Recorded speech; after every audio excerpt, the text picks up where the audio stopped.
Hello valued viewers, I hope you're all doing wonderfully well. It's early December 2024 and we've had some very interesting additions to DCS. The primary addition is going to be taxi modelling to the supercarrier, so we'll check that out. Also, we've had some additions in the way we can operate in the mission editor, and we'll look at that afterwards. So first, addition of taxi modelling to the supercarriers. First, we're going to look in special settings. It's important I show you everything. So we go in here, we go in special, we go in supercarrier, which you will have if you have the supercarrier module, and we have these additional 5 settings down here, all in relation to the taxi modeling. So do we want to enable it? It is enabled as standard, yes, but for some people you're just not going to want to go into this kind of detail if you're in a hurry, for instance, so you might want to turn it off. If you do have it turned on, enable special helpers showing currently assigned deck crew member. We will have multiple deck crew members that we're going to have to liaise with, and we need to know which one we need to pay attention to. So this will put kind of a symbol above their head to say, hey, I'm the guy you should be listening to, so we can have that there. Also, enable helper messages in cockpit while taxi. So as well as visually seeing the crew members, we can have some text messages to help us. I suggest you leave that on. It will genuinely help. Also, enable velocity limit while taxiing. I suggest you just leave that on because you're going to want to go very slow anyway. Finally, enable simplified taxi signals while taxiing to the catapult or parking. That's on as default, and I suggest you leave that on, and today we're going to show it on. It's, to be honest, complicated enough as it is, okay? Also, an important option added to the mission editor. Let me just show you. If you're making a mission, remember, press the tick sign there.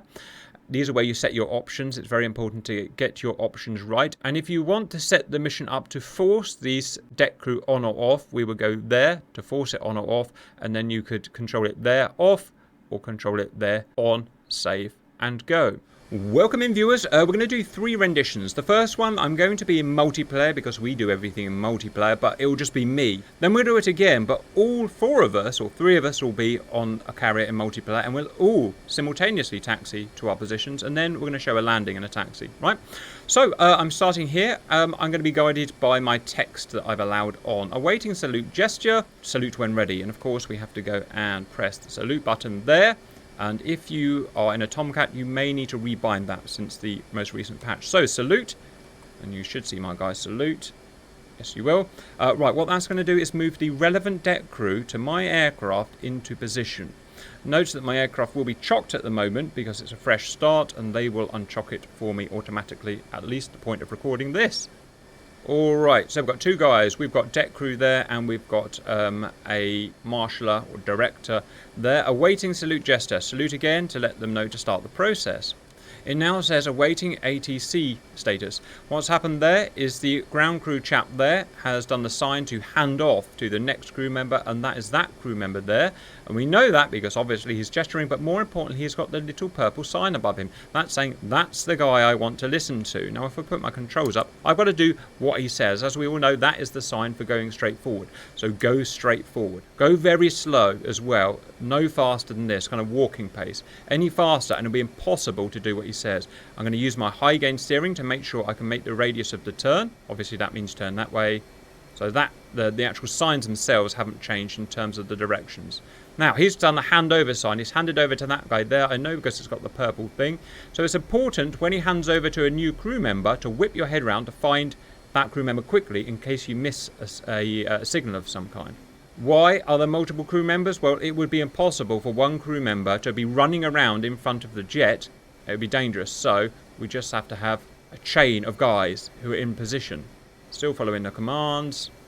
Temptation to speed up always, but we mustn't do it. Must stay slow. Straightforward. Also, when they go in the A-bow, bend your head around if you can. Just keep looking at him because I don't want to miss anything. Left. Yes, sir. See, he's trying to keep me in a pre-designated kind of lane. Maybe that's the right way of describing it. I don't want to go outside of that lane. It will cause me problems. He's handed over. Stop. He wanted the wings out signal. So that's there. And go straight forward. Now, in my mind, I should be turning left here, but he knows better. He's the boss, so let's follow him. He actually wants me to turn right here, and that's an interesting thing, viewers, because it feels like I should turn left here, right? But that's not right. The reason it feels like that is because my plane is 50 feet long, and I'm sitting right at the front of it, like right at the front of the bus. So I have to go past the point, really, where it feels like I need to turn, and then turn in. Simba, you're probably better qualified to explain that. So your ground crew are very, very professional. They know the turning radius of these airplanes, and it's actually FAA regulations that pilots have to follow the directions of the ground crew and that is for the safety of the airplane and all the people on the ground. So in this particular instance, because he knows what the turning radius of the airplane, in order to get you best lined up to actually be on the catapult straight, he needs you to go a little bit past what you personally are feeling. Yeah, absolutely. So. Yeah, absolutely. He can see the whole picture as well, I suppose. Right, so pause there. Note I haven't got perfectly straight, viewers, and that's okay. But at least as it stands at the moment on the supercarrier, they give you a bit of wiggle room for terrible pilots like me. So I'm a few degrees off, and that's fine. They'll correct that for me. Otherwise, from this point on to the takeoff, it's going to be the same as it was before, pre-December 2024. But we'll go through the motions anyway. So bar down.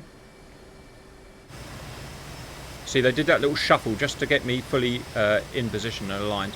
Move forward. Onto the log. I think the Navy likes to call that the shuttle cap. Shuttle, right. Well, that's another reason I'm not a naval pilot or any type of pilot. Doodah up. They probably don't call them doodahs either, do they? I've seen a pilot call something a thingamajigger. There you go. What that guy said. Right. Let's see if I can remember how to take off. I go full power. I press the salute button. Watch this. Bye.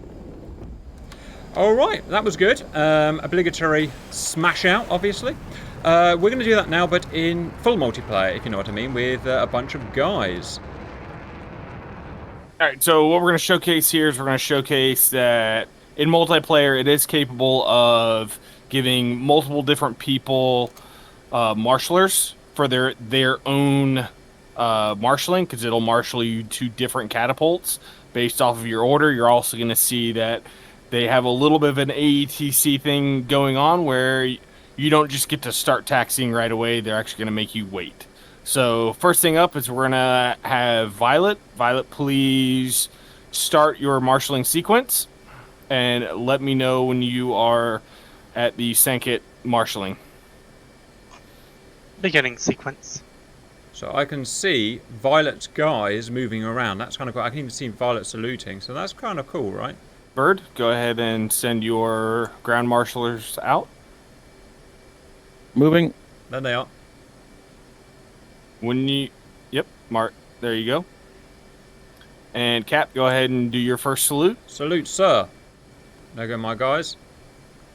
Bird, you can give the salute to start taxiing. Roger. And Cap as well. Yes, sir. Saluting. All right, let's start following our chains, guys. Well, now you're getting the await, right? And until something freed up for you to go, yeah, it would have just gave you the awaiting ATC until available taxiing options would have been around. Roger, and that's dynamic, right? So that's all based on what's happening on the deck at that point, yeah? Correct. Also, like AI airplane can cause you to wait longer and stuff like that. Sure.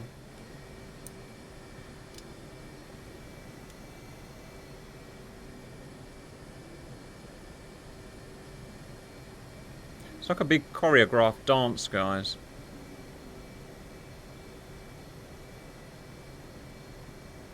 Well done, you two.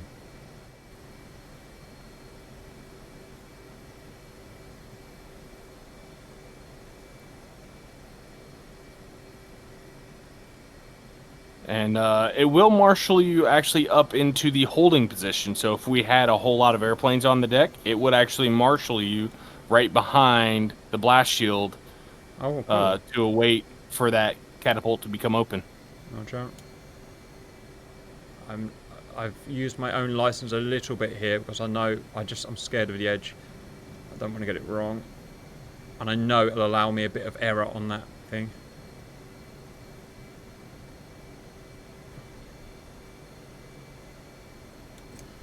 Done it. I did it.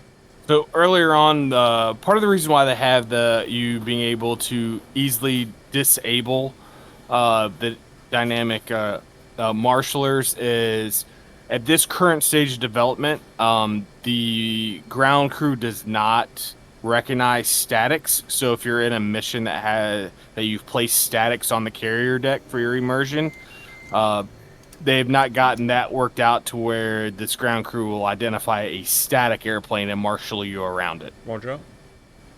And yeah, Bird and Violet, launch when ready. Violet Cat 3 salute. When you're ready, Cat. My guys are waiting for the others. That's what's happening here, so they won't allow me until Bird's off. I presume. That is correct, and that is modeled. It will hold you. Damn it! Where's the gun? So, yeah, very tempting, guys. All right, you know what? First time that worked pretty damn well, in my opinion. Unfortunately, viewers, I am who I am. Eject. Right, guys. Let's try a landing. Fly, my pretty, fly. Them is in against the edge of the carrier. Bird's in beside Simba. Violet's we're all Violet's in good spots for you. All right, guys. I've just done an extremely milsim circuit, apparently, and I'm coming to land now. So air brake out, gear down, flaps down, hook down. Right in I come. There's my guys there. Sweet, I've got to remember how to land this thing. I'm sure it'll be fine. Down comes the E bracket. It's all coming back to me, guys. I know I'm off radial, but I think I'll... Flares, oh my goodness. Mill power. Yeah, I got it, guys. Right. Yeah, so those were wave-off flares. So if you were not responding to the radio call signals to wave off, those flares were to tell Cap that he was off radial and needed to abort the landing. Obviously, Cap doesn't follow the rules, and he landed anyways. 100%. 100%. Right, hook up. Once you put that hook up, now you're getting your first marshaller. So this is one of the things where they're talking about it being in work. Right now, it looks like he's kind of giving you like a hold short signal. But the moment you start to move, he's going to start marshalling. And right now, he's going to try to marshal you to start getting off the landing apron. So go ahead and go to high gain. Yep, it's all working. He's handed me over. Awaiting wing fold. Right. Yep, he told you to stop. He wants you to fold the wings. Roger, that's a classic case, viewers, where I didn't look right quick enough and I missed his sign to tell me about the wing fold, which is why I suggest having the text on, because otherwise you're just never going to catch that. Okay, so boop, boop, boop. Right, let's see if I can turn around quick enough. So be patient, go slow, do what the man says. Now, in this instance of the game, the parking spots are also dynamic, so it will not always it will marshal you to what it thinks is the first available parking spot for you to go to. This is interesting. He wants me to go towards you guys. Why is that, Simba? One of the reasons why he's wanting Cap to go straight at this moment, if you see the red and white dashed lines on the carrier deck, that's the danger area of the landing area. So he is trying to get Cap out of the landing pad completely before he taxis to his next position. I'm doing as requested, sir. Hand it over. Where is he? Where is he? Where is he? Where's the guy? Where's the guy? I've lost him. Look left. Look left. Down the deck. Oh, Jesus. I thought we were going down the back. All right. No, it's dynamic. All right. So interestingly, this guy's a brown shirt, so he can guide me in as well. He is your ground crew. So you are now out off of the deck marshalers, and you are to your ground, maybe ground crew handler. I really got to trust him, haven't I? I really got to trust him now.